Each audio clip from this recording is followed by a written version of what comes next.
Chris Carter here on the Locked On Steelers podcast. Today, I've done some serious film study in the Steelers defense and how they cover the middle part of the field. And we're going to break this down extensively on today's pod. Chris, Yep. Really happy for you. Can't wait to talk about that with you. What are you doing? How are you talking right now?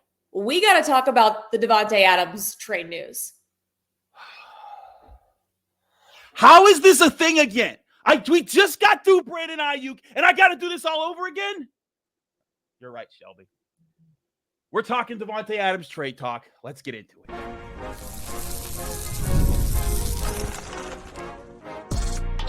You are Locked On Steelers, your daily Pittsburgh Steelers podcast, part of the Locked On Podcast Network, your team every day.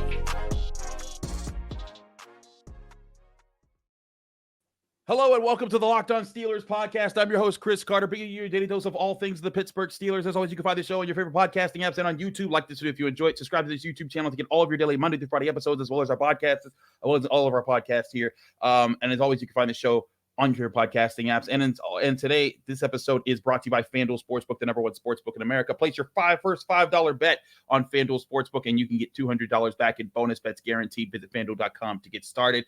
We are here today with Shelby Cassesse of Channel 11 WPXI. And Shelby, I am just so excited to talk about another potential wide receiver trade that may never even happen. As you can tell, this is my favorite topic to talk about. But we are here. You are right. We have to address this. Shelby, how you doing? I'm doing great. How are you, Chris? Let's cue the Mr. Krabs and the next day video that you've so astutely used through all of these wide receiver rumors. And what's starting to be my personal favorite, the Keenan and Kel, here it goes video clip. Obviously a heavy 90s Nickelodeon watchers here on this podcast. But Chris, let's get into it because now, we do have another top tier wide receiver asking for a trade. And now, of course, being connected to the Steelers, whether it's legitimate or not, one way or the other. So you're absolutely right. And let's talk about this. And I want to address this, a few things about this. So we are going to hear the Steelers and the word interest a lot over the next however long this process is about to take. I don't know how urgent this is for the Raiders, but like I said with the Brandon Ayuk stuff, it's obvious because the Steelers wide receiver situation is obviously lacking in a number 2 obvious type of player on its roster, that teams who are willing to trade away or exploring the possibility of trading a wide receiver are going to call the Steelers at the top of their list. You know, people are saying that the Jets are in these conversations. There's all sort of speculation as far as which teams. The Commanders are potentially in this conversation. There's all going to be all this speculation. So do not take that as the Bible that the Steelers are expressing interest themselves, unless we see a credible source from Pittsburgh or a super national source. Like Adam Schefter says that, of course, they say it. But Shelby, you know, we just got through 4 weeks of football. A lot of people do think the Steelers need to go and get a number 2 wide receiver. Davante Adams is kind of like more like a number 1 wide receiver. Yeah, but you see this, we're going to get into the financial numbers in a bit, but what are your first thoughts on if the Steelers do actually pursue Davante Adams? Is this something you think that they should go forth and do, and how aggressively should they go forth and do it? Well, to your point on the phrase interest being thrown out there and connecting Davante Adams with the Steelers, Omar Khan does not say a lot whenever we ask him about, are you going after this player? Are you looking at this player? What do you think of this guy? I mean, that's been the case from him in his short time as GM when we've talked with him about quarterbacks. And we did talk with him a little bit about Brandon Ayuk. He will always say the same thing. Whenever there's a player who we feel might add value to our team, we look at it. We at least kick the tires. And so that's why I wouldn't jump to conclusions when you start to hear, like, you're right, you start to hear interest or the phrase kicking the tires is used a lot, because Omar Khan has been known to be a guy who will do that in any situation, again, as he says, when he feels a player can add value. Davante Adams, no question about it, can add value to the Pittsburgh Steelers. I mean, he is known to be, like you said, a number 1 receiver for a reason. He is known to have the reputation he has for a reason. He has proven it year in and year out on the football field. Right. I don't hate this. The more I think about it, Of course, the Steelers need more receiver options to come in and get Davante Adams. I mean, I think that's a higher tier player than Brandon Ayuk. That's a better receiver than Brandon Ayuk. But you obviously have a much more nuanced argument than just solely he's better than Brandon Ayuk or more useful than Brandon Ayuk. This offense also needs more veteran leadership. This is a offense. It gets younger and younger as more of these veterans on the offensive line go down. They could really benefit from a guy like him who just does one of those guys that has been known to do the right thing day in and day out. He is a good example for younger players. But you start to get into the argument of if it's the right move for the Steelers because of his age. He's going to be 32, I think, at the end of the year, coming up here very quickly. And he is, if I'm not mistaken, Chris, has the highest cap hit or the highest salary among wide receivers for next year. So, I mean, he's making a boatload of money. The Steelers are going to have to eat a lot of that unless they can somehow convince in a trade the Raiders to eat some of that themselves to make it a little bit more of a palatable cap hit or a palatable salary to pay. And that's where I think the argument is going to be, if you are the Steelers, of course, what are you willing to give up? What are the Raiders looking for him? And then if that trade is successful, can you absorb the amount of money that he's going to make? That's the big question. It's can you absorb the money, and do you want to pay the cost that the Raiders want? Now, we don't know officially what the Raiders do want right now. We might not even know, honestly. Exactly. We might not. No one might not even know. To your point, though, Davante Adams' cap number next year, as it currently sits, would be $44.1 million. Woo! Now, here's the thing. Most likely in a trade scenario here, the Steelers would not eat would not eat all of that. In fact, they probably wouldn't eat half of that. There'd probably be some working around of the Raiders to make it so that, hey, we're keeping some of the money. And in fact, if you look at a lot of the cap savings versus dead money down the line with his contract, there's space to maneuver there. So I do think the Steelers could get it there. But a few things here, like to your point. Whereas he is definitely better than Brandon Ayuk. Like, to me, Brandon Ayuk is more of a number 2 wide receiver, and I think we're even kind of seeing that, and he's open a few weeks here. But Davante Adams is a pure number 1. He's top 5 in the league. Like, that dude is nasty. He's a problem whenever he's on the field. But he is 32 years old this year. He'll be 33 years old next year, and that's, and then I'm sure he's in shape and he'll be fine, but this is different, paying for a guy to get that. And again, the other question on top of the money is, what would it take to get him? Because I don't think there's a position right now the Steelers should feel comfortable trading away with all the injuries they're suffering.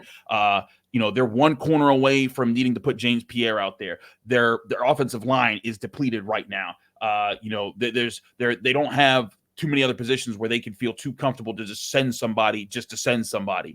And so because of that, you need to go to draft picks. And, there's thoughts that there's, again, conjecture, not actual news, but, some people think that, hey, the Raiders are looking for a second and change there.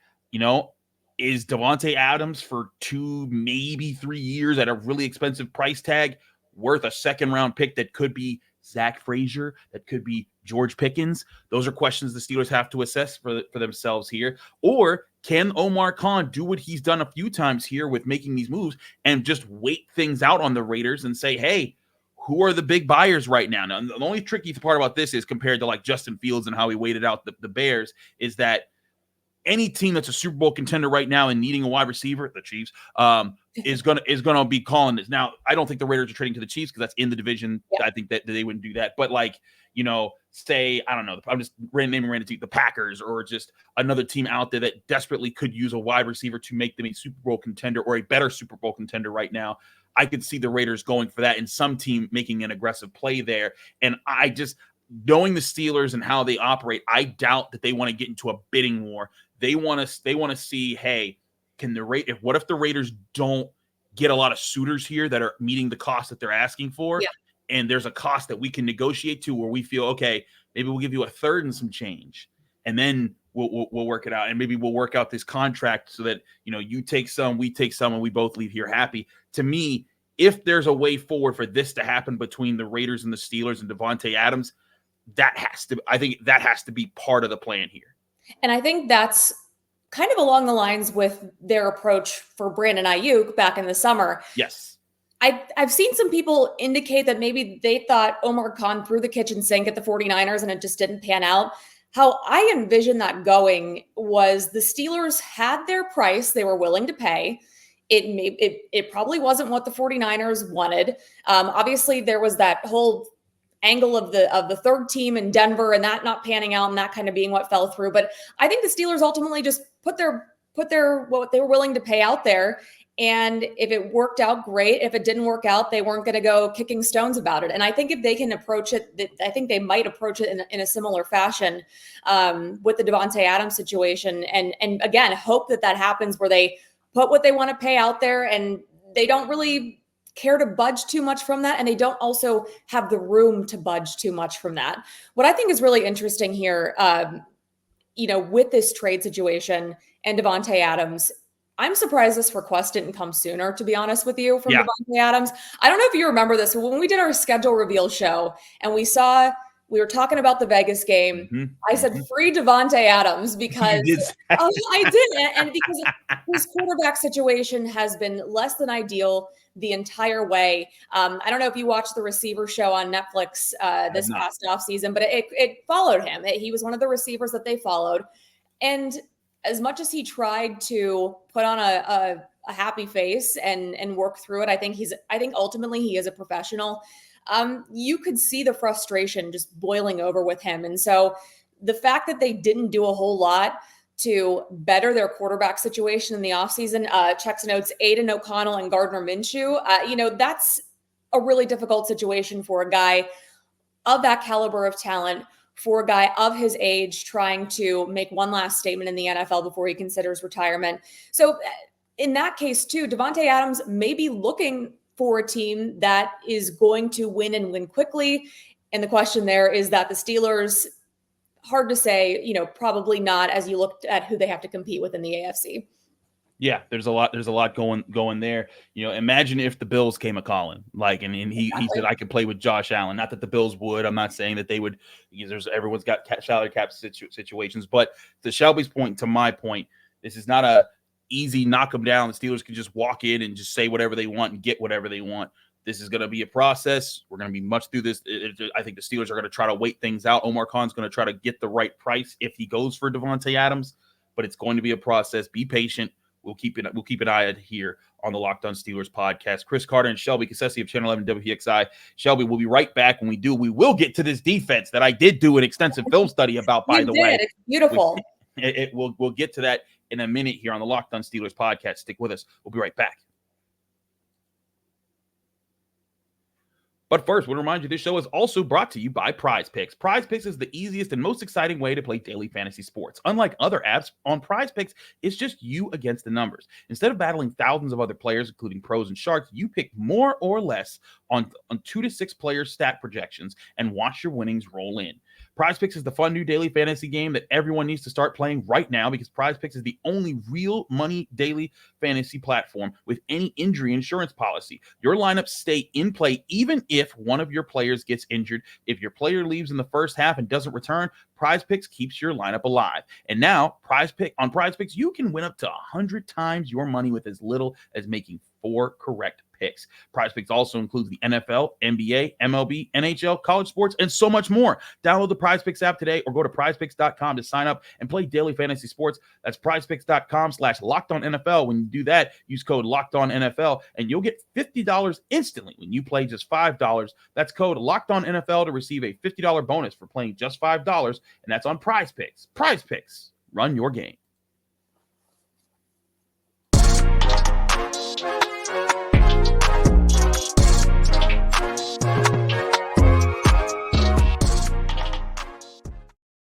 We're back here on the Locked On Steelers podcast. I'm your host, Chris Carter, here with Shelby Cassesse of Channel 11 WPXI. Shelby, let's talk about this defense. So I teased this a little bit in Tuesday's episode with Alan, but I was doing a film study on the Steelers defense and what went wrong in the passing game, particularly how the Colts were able to attack the middle of the field. And I did some digging in numbers and then on top of my digging into the tape. And one of the things I thought was very interesting that I asked Mike Tomlin about, and we're going to play a clip here shortly, was when I looked at this at pass defense numbers, the Steelers currently rank 8th in pass defense. They're pretty good. They're, the Colts game, in fact, kind of pushed them down a little bit. They were a lot higher last week, with how they defended the pass. But they've been very good there. They've limited opponents. But if you go to sports information systems and you ask them to chart for the middle parts of the field, whether it's directly down the middle, to the middle right, to the middle left, and not the sidelines, the Steelers actually give up the 5th most passing yards in those parts of the field. And I was like, whoa, and it's 591 yards now through 4 games. And I was like, whoa, is that, that sounds like a deficiency. And it sounds like, okay, that's more to that's what the Colts did. They both touchdowns were up the middle. They were using routes to get open. And so to me, I was like, well, let's ask Mike Tomlin about that. And here was Mike Tomlin's answer to this. And it's going to befuddle you at first, but I'll get to why it makes sense. Here's Mike Tomlin when I asked him that question. How do you assess the urgency of covering the middle part of the field after the Colts game? To be honest with you, they hit some plays in the middle portions of the field, but I didn't think that defined the outcome of the game. Offenses are going to get hit plays and get yards and maybe even score points. But I don't know that it's registering enough for me right now to address it as a matter, to be quite honest with you. So completely dismisses it, right, Shelby? Like, he's like, yeah, they did, but it's not that big a deal. And I know a lot of Steelers fans are saying, but they did. Here's where the tape was very interesting for me, because when I was looking back through and comparing it to their past three other games this year, the Steelers, the biggest difference was the Steelers really didn't give up. They gave up 158 yards through the air up the middle this game. They were averaging giving up about 145 per game in their previous 3 games. The biggest difference between their first 3 games where they dominated defensively and this game was they had 2 touchdowns allowed and they didn't get a single turnover, where in those other 3 games, they averaged an interception per game. And they never threw a touchdown down the middle. The only 2 touchdowns were down the sideline. Kyle Pitts getting past Beanie Bishop and Beanie Bishop being lost in the sauce there, and Quentin Johnson going down the sideline, and Joey Porter Jr. and Micah Fitzpatrick not being on the same page against the Chargers. Those were the only 2 other passing touchdowns in this game. And in this game, and we talked about this a little bit yesterday, the 2 touchdowns they gave up, the first one, Joey Porter Jr.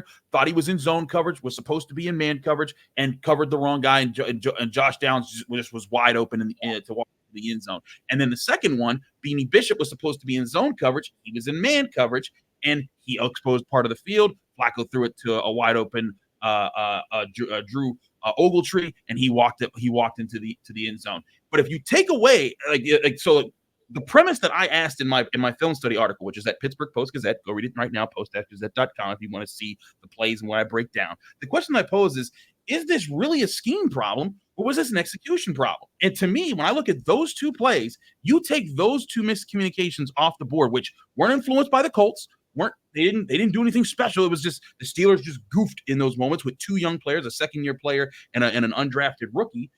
You take those 2 plays and just one of the missed interceptions from Joey Porter Jr., and you have a Steelers win, and B, the very script that won them their first 3 games this season. And so, Shelby, I look at this, and maybe I'm just too far into the film study and the numbers here, but do you think that Mike Tomlin should be a lot more concerned about this, or could this just be a bump in the road of what's been a very good defensive start to the year?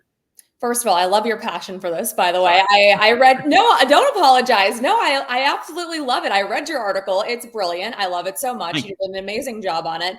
But, that communication aspect is something that I feel like we as reporters really discussed a lot in the locker room through training camp, through OTAs, preseason, because there were so many new pieces on this defense. And you talk so much about how important that communication piece is for those guys. When you have so many new people coming in, that can be hard to get right early on. And I felt like the Steelers did. I felt like they did a pretty good job early on establishing those lines of communication.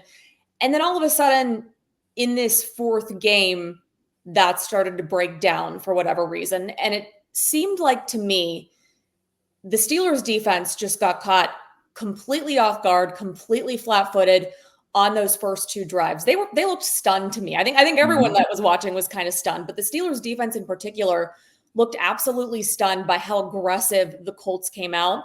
They didn't like that they couldn't start the game off playing their style of football. And it felt like they had such a difficult time getting back on track and being able to play that style. They did eventually, but for some of those guys you're talking about making those errors, I think that's one of the aspects of this, is that they just were on their heels from the jump and had a hard time getting back on solid ground. The other thing I'm looking at too, it's been a while since I've seen a Steelers defensive front seven get dominated like they were. The line in particular just dominated at the line of scrimmage. And that is not something that this defense is used to experiencing. Right. Joe Flacco at the ripe age of 39 or whatever it is, he's standing in the pocket delivering dimes on 3rd and 12.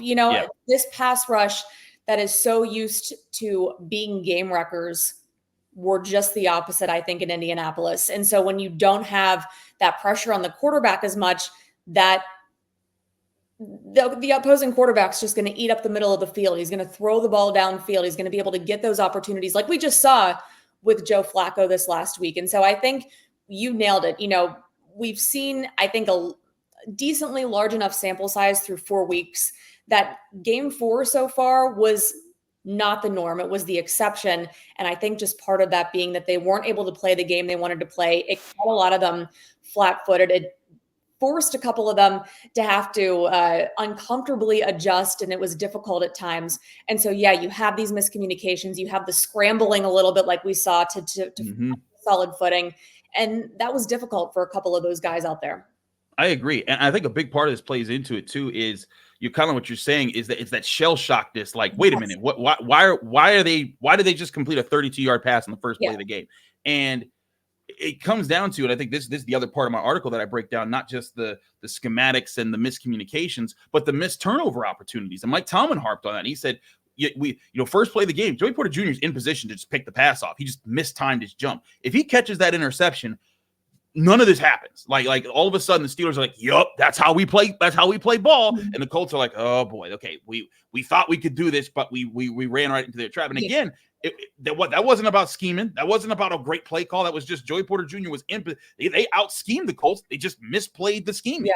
And then you had the dropped interception in the end zone, the missed fumble recovery. Any one of those plays happen, and I think the Steelers defense resets a lot faster in this game. But again, to your point, when that doesn't happen and people everyone's looking around, who's going to make the play, who's going to do it, that's when mistakes like that can occur. And again, it wasn't like the Steelers gave up 40 points in this game. They gave up 27 after giving up, back-to-back touchdowns. And again, miscommunications leading to some of those scores, and misplaying, obvious turnover opportunities.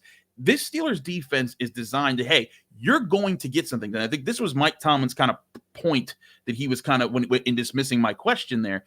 The Steelers defense is designed to say, hey, yeah, you're gonna get this over here and this over there. You're gonna get Josh Downs occasionally lined up against Peyton Wilson and he'll get 8-9 yards. Congratulations. But about 4 or 5 times a game, you're going to be in a predicament where you're going to have to make a tough decision, and it's going to give us a chance to create turnover opportunities. The Steelers got 3 of those, and they didn't come up with any of them. And that's the second game in a row they haven't had a turnover. It didn't come back to bite them against the Chargers. It did come back to bite them against the Colts. To me, that's a sign for because there's a lot of people saying, why don't they switch out of this? Why do they keep doing this system? And to me, it's like, hey, the system puts them in position. They have to make the plays. But the point that I make in this article too, Shelby, is it's fine if for one game this doesn't happen and they get back on it. But if this becomes the trend, like if they play the Cowboys next week and the Raiders after that and the Jets and the Giants, and in those games they're still not creating turnovers, they're still giving up, these plays here and there because they're conceding certain matchups, but to create these turnover opportunities, and those aren't coming, then it will be about, okay, this defense isn't what we thought it was. We have to adjust what we're doing here to compensate for that. Yeah, and something that I talked with Peyton Wilson about last week, after 3 games of solid defense, they looked like the best defense in the league. I asked him, what does this defense want to improve upon? Because it seemed like they really got everything going on all cylinders. And he said ball hunting. We haven't gotten one on the ground and recovered it yet.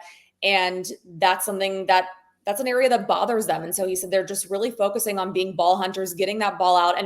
And we saw that as an example in Indianapolis. They did get the ball on the ground. They didn't recover it. So much of that is luck and the right bounce and being in the right place at the right time. But that is one of the plays Mike Tomlin cited as a reason for the loss today. We got the ball on the ground and we couldn't recover it.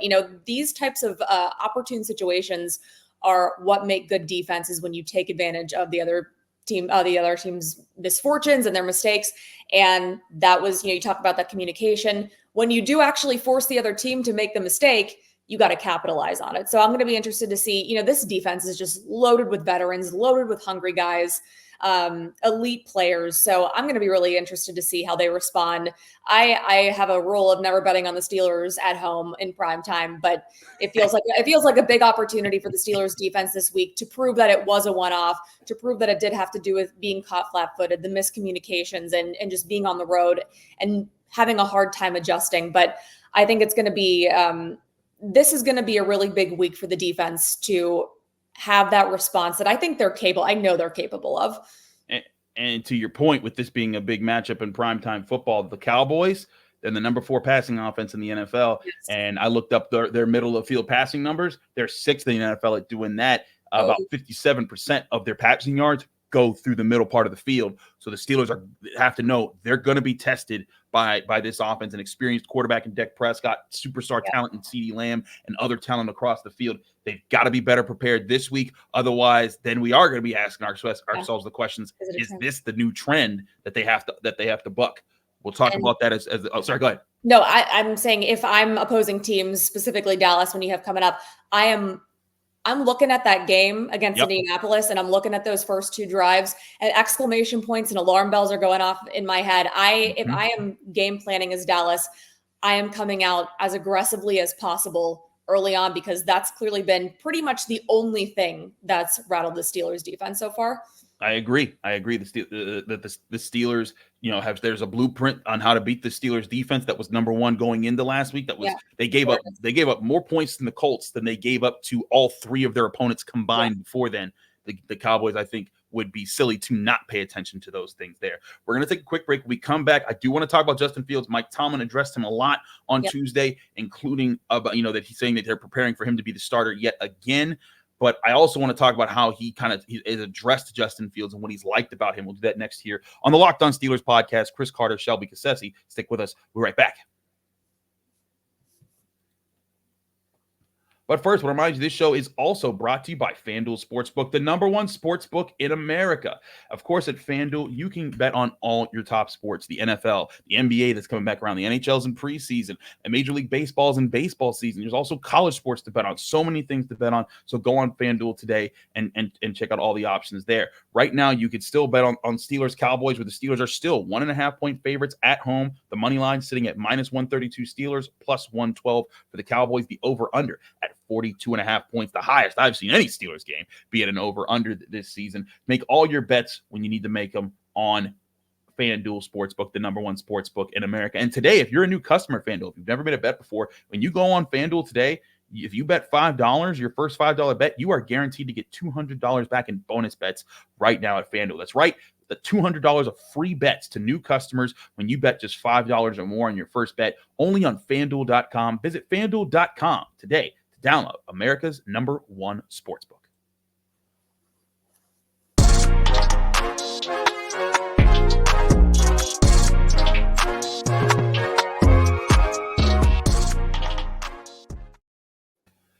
Back here on the Locked On Steelers podcast, Chris Carter, Shelby Cassesse of Channel 11 WPXI. Shelby, Mike Tomlin kind of made it clear again, like, hey, the Steelers are preparing for Justin Fields to be the starter again yet this week. I've said since the Chargers game, I think he should be until we see him take a step backwards or multiple steps backwards, if that does even happen. But he also did say Russell Wilson is going to get the most work they've seen this week. So maybe that becomes more of a question.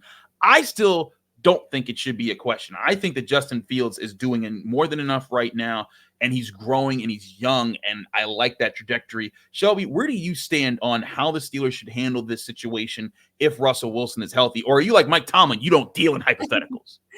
I do deal in hypotheticals, which is maybe why I stress so much in my life. But, I think Justin Fields had to, at some point for me, be more than serviceable. He had to show that he can be a game changer. He can go out and win games, something that we haven't seen a lot from Steelers quarterbacks in recent years. And I think that the last 2 games have shown me that in a lot of ways. Is it quite there for me yet? Not particularly, but I think it has been enough to warrant going with the quote hot hand. I think there's a difference between saying going with the hot hand and making him your QB1. I think saying going with the hot hand indicates until that hand cools off, he's going to be the starting quarterback. But if you outright name him QB1, I guess I'm just not quite there yet. I want to see him continue to be the hot hand until he proves otherwise, which he may never. He may continue on and be the hot hand for the rest of the year and eventually get that job. But that's sort of where I'm at right now. I want to continue to see him week after week, but I'm not quite ready to name him quarterback of the future like I know a lot of people are.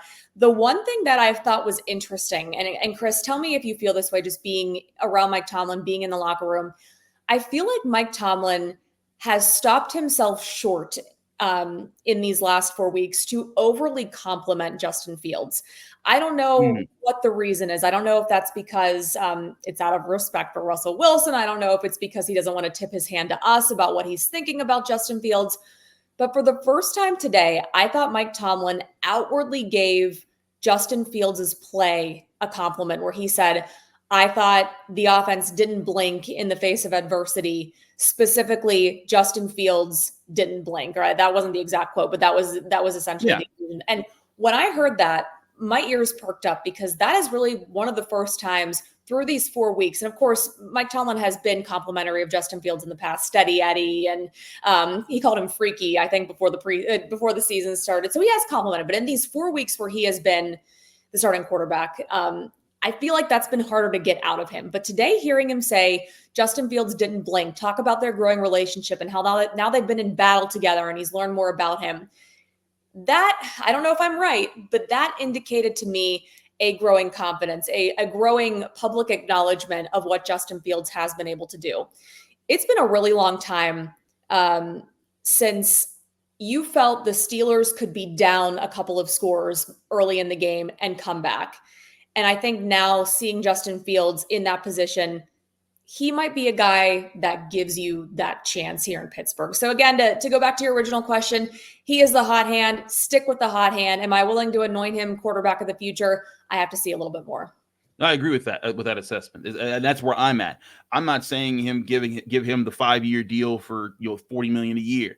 I'm saying let him ride this out. Let's see, because if let's say he blows up, let's say he does it, then you approach that when he does. But if he doesn't, then you're still able to say, hey, we can read and react to how this plays out, and you don't really know how it's going to play out. But again, I agree with you.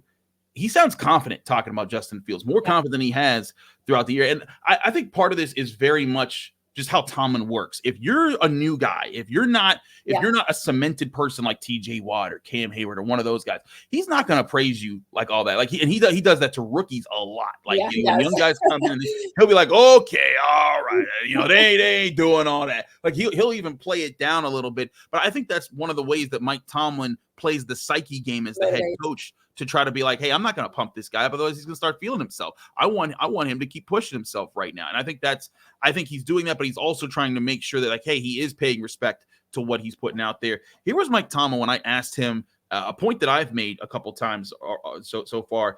I look at the last 2 games after both of Justin Fields' turnovers. You saw in the Broncos do an interception, multiple scoring drives, field goal drive, touchdown drive. That's what sealed the game for the Steelers. This past week had that fumble that was really bad on his part. Responded with 3 touchdown drives and was one bad snap away from maybe leading a 4th touchdown drive to end the game. So I feel like that's a good sign for him. Here's Mike Tomlin when I asked him about that. Mike, how do you view Justin in 2 weeks? Each time he's committed a turnover, he's responded to it with multiple scoring drives. It was a field goal and a touchdown after the interception against the Broncos, and then 3 touchdowns after the fumble this Sunday. That's what I expect competitors to do, and that's what I was talking about the other week when I sensed the competitor's trait in him. Not surprised by that. Expect that to continue. Certainly want to minimize the negativity, but it's just a component of competing at this level. How you respond to adversity defines you individually and collectively. So right there, you talk the competitive spirit, responding to adversity. Those are the things that Mike Tomlin looks for. And honestly, Shelby, I thought this since even before Kenny Pickett, when Ben Roethlisberger retired. I think Mike Tomlin's just been looking for his dog, like the dude who can ride it out and just be like, hey, coach, whatever you say, I'm gonna go kill somebody for you. Yeah. And go in there, and you know what? They're going to make mistakes, but they're not going to lose focus. They're not going to make it about them. They're not going to be. It's not going to be an ego issue. It's going to be a focused point where they're going to be able to manage it, be a leader, but not make it about them. And I think this current situation that he's going through with Justin Fields being the guy, this is an opportunity to get that reset, because people are rallying around Justin Fields. Like, you go back and you see when TJ Watt, they got to stop against the Chargers at home, and he's like, let's go, Justin. There's an excitement for him to go on the field, that these guys believe in him. And you don't see Justin Fields being like, yeah, I'm the man, so what? Like, he's like, I think that's part of what Mike Tomlin is trying to nurture out of this situation. And in our conversations with him on Thursdays, now is when the quarterbacks talk, he is always the same guy week to week. He was the same guy when he was firmly in the backup spot. He was the same guy when he might start. He was the same guy when week after week, he is going to come into the week being the starter. It is always the same even-keeled guy with the same approach week after week, which is his quote, I prepare every single week as if I'm the starter, whether or not I am. And so you see that translate to the field. That's tough to do. I mean, I can't imagine just the charged environment you're in. You're down in Indianapolis on the road. It's a hostile environment.